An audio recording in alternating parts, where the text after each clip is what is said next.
My name is Chineye Opoga. I'm known as Megan. I'm from Nigeria and I cleared my PCE in my first attempt while pregnant.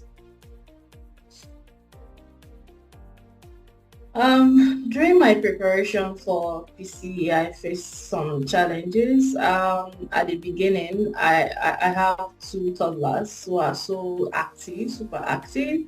So they were always there during my studies. I had so much distraction from them. And in September, I found out that I was pregnant and I was already two months gone.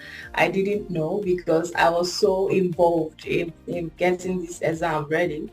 Um, in October, I couldn't read because the morning sickness was so much for me in October, but I made it through and here I am.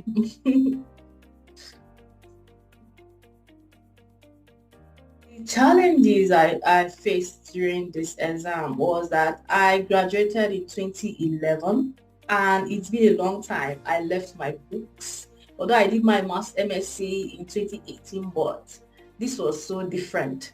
I had to go back to the basics of what I used to know. Where the subject I found so challenging was cardiopulmonary, yes. And I'll be specific, postural drainage. But all thanks to my study buddy who came up with a very beautiful acronym, which made me knew it in my fingertips, even as of now.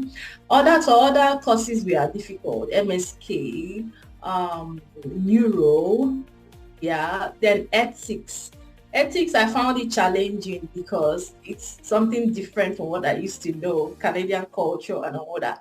So I had to start afresh and then align them towards what my visions were. So that's it. So how I did it, I started with, I had done researches on tutorial vendors, but StudyBuddy caught my eye because I was reading, I joined the Facebook page and I read the testimonies there and I was really inspired and I wanted to be someone writing that at the point. So I joined StudyBuddy in November 2022 and I started early with them. First of all, I went through past videos and lecture notes. I made my own notes. I started joining live classes, Ankit, Sarah, Maya, Koja. I hope I'm getting this pronunciation right, but forgive me if I don't. so, so I joined very early. So I made my own notes. In January, I started solving questions. The questions, I tested myself on the portal.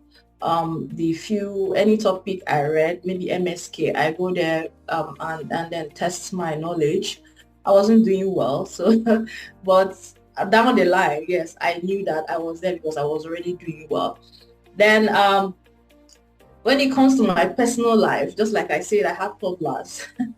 So I managed it by, I had a timetable for myself every day. Whatever that is on my timetable, I keep to it. I don't give excuses. There was no excuses because I was seeing my future down the line and I needed to keep to it.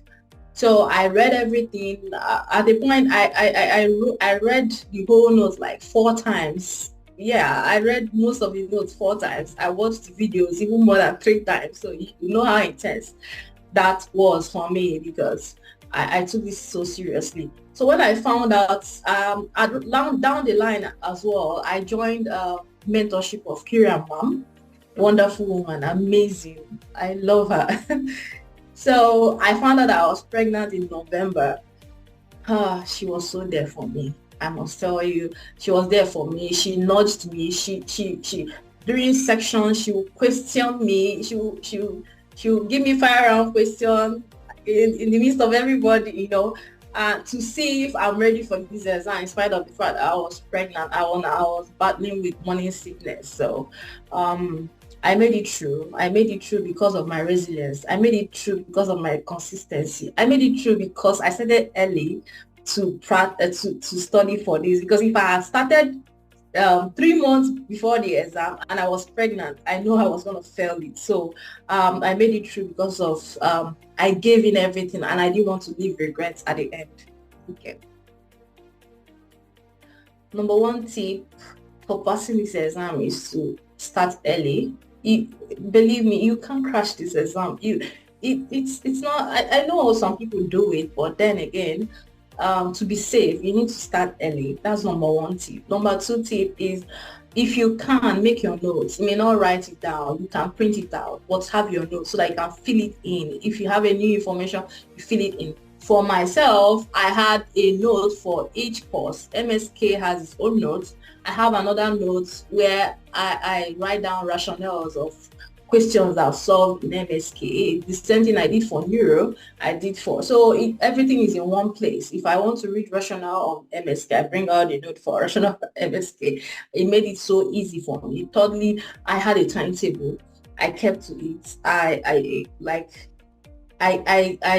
gave everything to it. I didn't deviate. I made it very convenient for myself, because if you overburden your timetable, you find out that you have leftover carryover. So you make it convenient for you, and if you make it convenient for you, for yourself, you have to stick to it.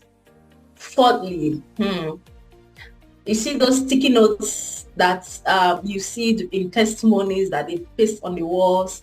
If you can't do it, do you know why? When you're reading and you look and you miss something, you just look at your wall and then you catch it. And when you don't feel like opening your notes, you can stand by the wall and then just read. If you read the whole wall, you realize you've read everything you need to know. Because during my final preparation, like 5 days, 3 days to my final preparation, I was just reading my wall.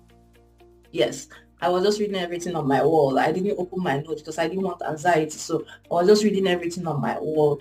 Then lastly, this tip is for ethics.